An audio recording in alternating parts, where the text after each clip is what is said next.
pembentukan Satuan Pengawasan Internal SPI Unsud bernama Tim Monitoring dan Evaluasi Program Kegiatan dan Anggaran. Satuan Pengawasan Internal Universitas Jenderal Sudirman secara struktural berkedudukan di bawah dan bertanggung jawab kepada Rektor. Meskipun berkedudukan di bawah Rektor, Satuan Pengawasan Internal SPI dalam menjalankan tugas profesinya tetap memegang prinsip bersifat independen, objektif, memiliki integritas, profesional, kompetensi, kerahasiaan, dan tidak terpengaruh oleh tekanan pihak manapun, serta memegang teguh kode etik auditor SPI Universitas Jenderal Sudirman. Visi dan misi unit BLU.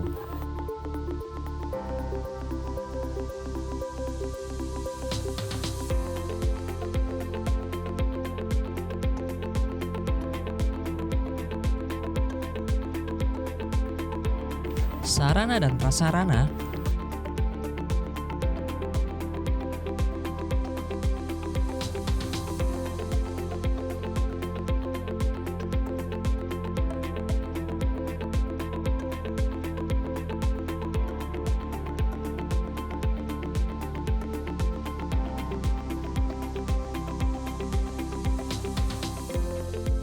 Salah satu tugas pokok SPI adalah di aspek pengawasan audit.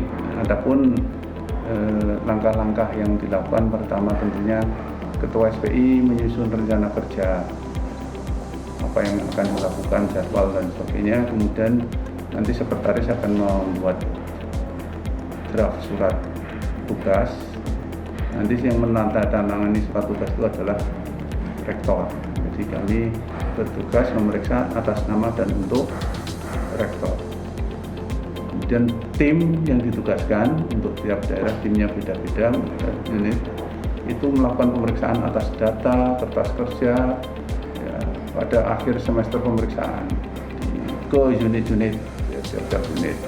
Kemudian selama pemeriksaan mengumpulkan bukti-bukti, menganalisis, kemudian nanti akan membuat laporan hasil awal dulu, kemudian nanti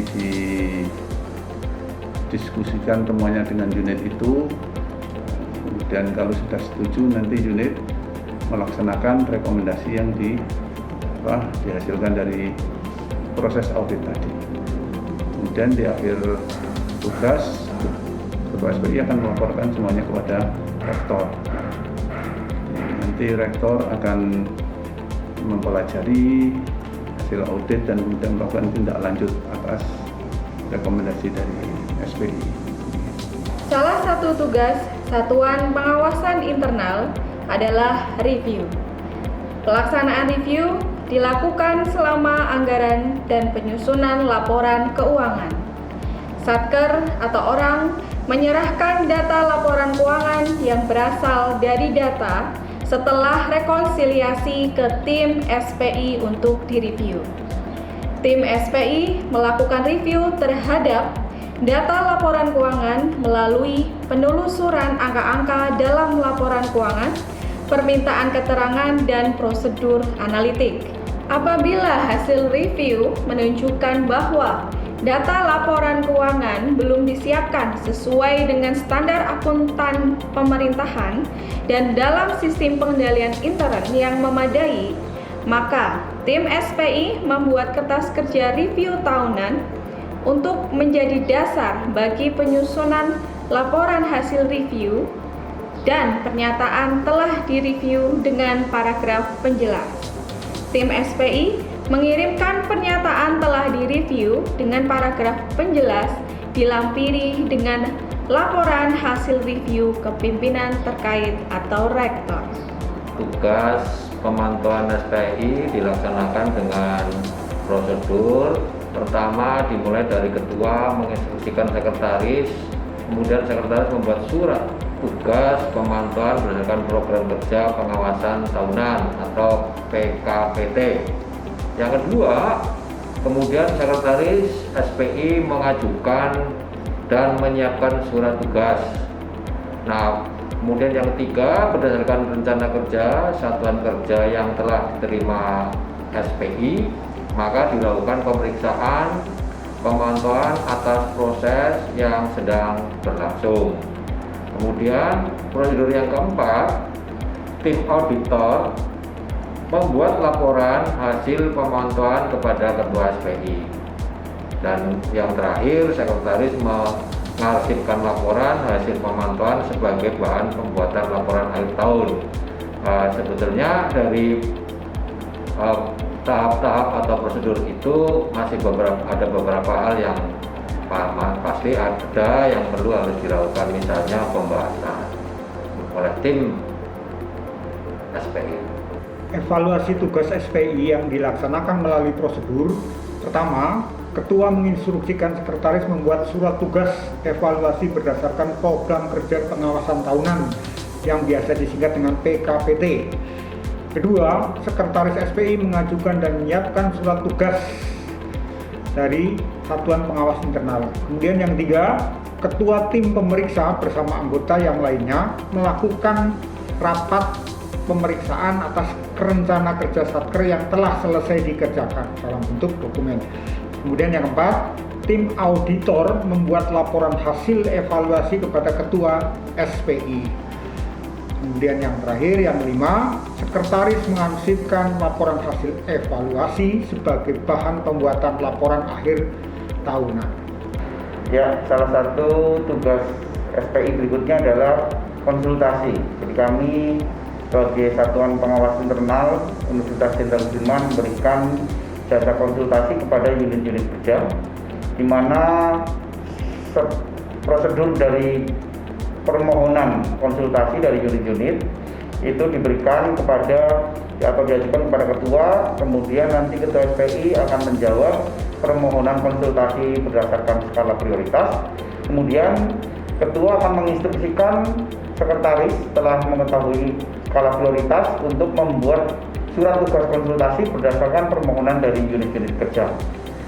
Setelah itu sekretaris SPI mengajukan dan menyiapkan surat tugas SPI dan menugaskan anggota SPI untuk memberikan jasa konsultasi kepada satuan kerja atau unit-unit kerja di lingkungan Universitas Jenderal Sudirman.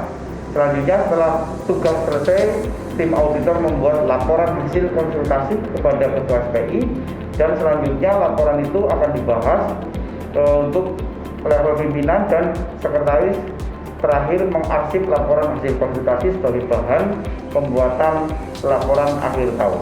Demikian untuk penjelasan tentang jasa konsultasi SPI kepada unit-unit kerja terkait. Terima kasih. Tugas SPI yang lain adalah sosialisasi. Ini menjadi penting untuk memastikan unit-unit kerja mendapatkan update aturan-aturan baru sehingga terhindar dari kesalahan administrasi. Adapun prosedur sosialisasi di SPI, 1. Ketua SPI dan tim menyiapkan bahan sosialisasi berdasarkan temuan pemeriksaan dan aturan baru. Yang kedua, menyelenggarakan sosialisasi. Yang ketiga, membuat berita acara sosialisasi. Dan yang keempat, monitoring dampak program sosialisasi yang diselenggarakan. Salah satu hal penting dalam proses auditing itu adalah tindak lanjut hasil rekomendasi yang diberikan oleh auditor selama proses audit.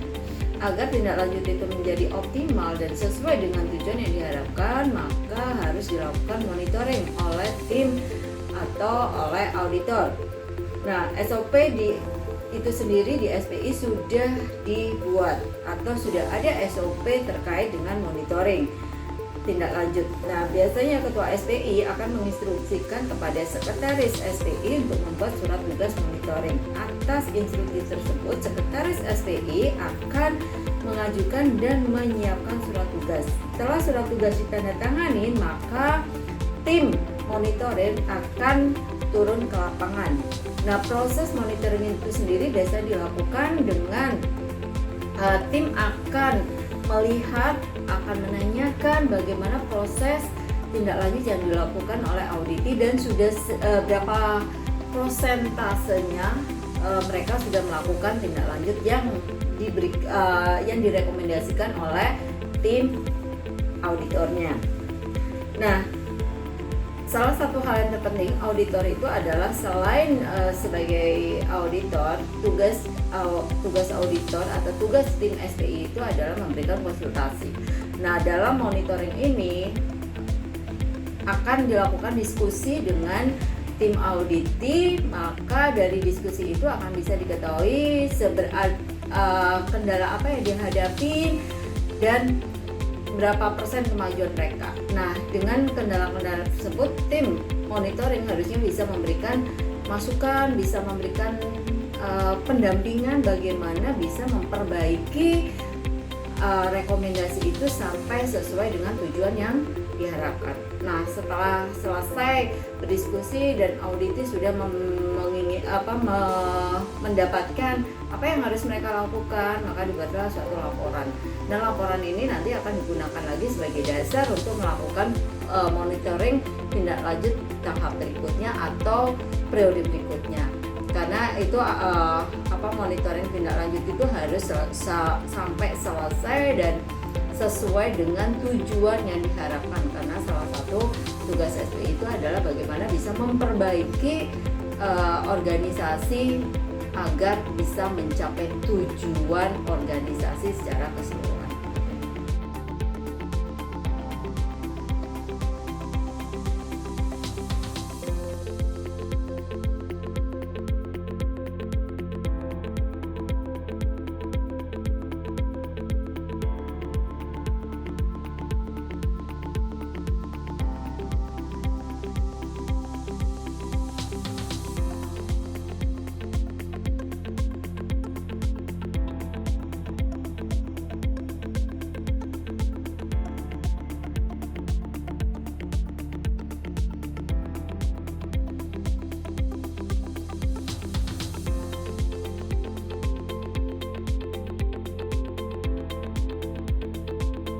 Sistem pengendalian internal sangat penting dikembangkan guna mendeteksi penyimpangan secara dini dan menumbuhkan tanggung jawab melalui proses evaluasi diri.